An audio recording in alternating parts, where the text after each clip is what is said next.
Macmillan Audio presents Can American Capitalism Survive? By Steven Pearlstein. Read for you by L.J. Ganser.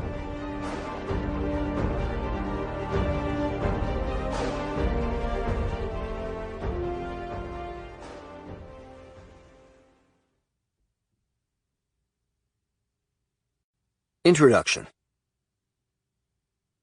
It was only 25 years ago that the world was celebrating the triumph of American capitalism.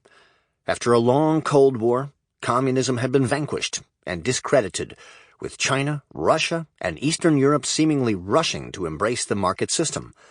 America had widened its economic lead over European-style socialism, while the once unstoppable export machine, Japan Inc., had finally hit a wall. Developing countries such as India, Brazil, and Russia were moving to embrace the Washington consensus of privatization, deregulation, and free trade. Around the world, this embrace of market capitalism would lift more than 1 billion people from poverty. In the years since, however, confidence in the superiority of the American system has badly eroded.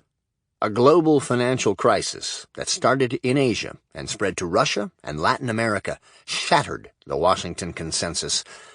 Americans have lived through the bursting of 2 financial bubbles, struggled through 2 serious recessions, and toiled through several decades in which almost all of the benefits of economic growth have been captured by the richest 10% of households.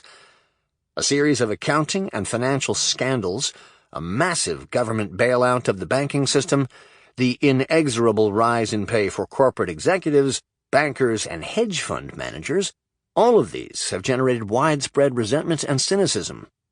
While some have prospered, many others have been left behind. A decade ago, 80% of Americans agreed with the statement that a free market economy is the best system. Today, it is 60%, lower than in China. One recent poll found that only 42% of millennials supported capitalism.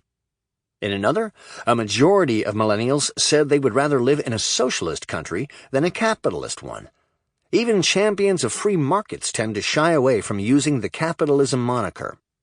They're not rejecting the concept of capitalism, explained John Della Volpe, polling director at the Institute of Politics at Harvard's Kennedy School of Government. The way in which capitalism is practiced today, in the minds of young people, that's what they are rejecting. Part of this disquiet has to do with the market system's inability to continue delivering a steadily rising standard of living to the average household, as it had for the previous half-century.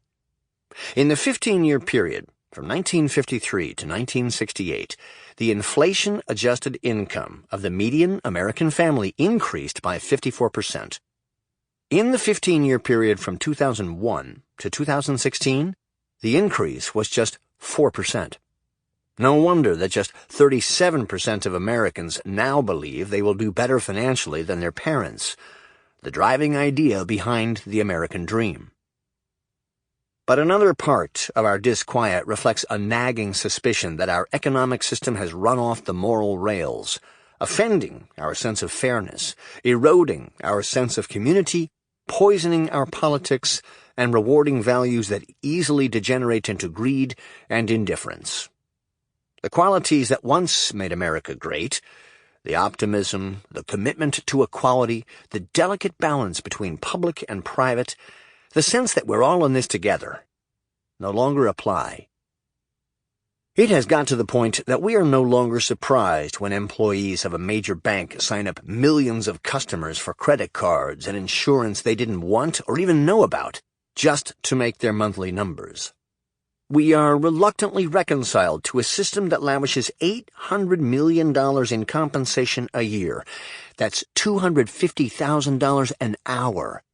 On the head of a private equity firm simply for being clever about buying and selling companies with other people's money, while half of the employees of those companies still work for $25 an hour or less.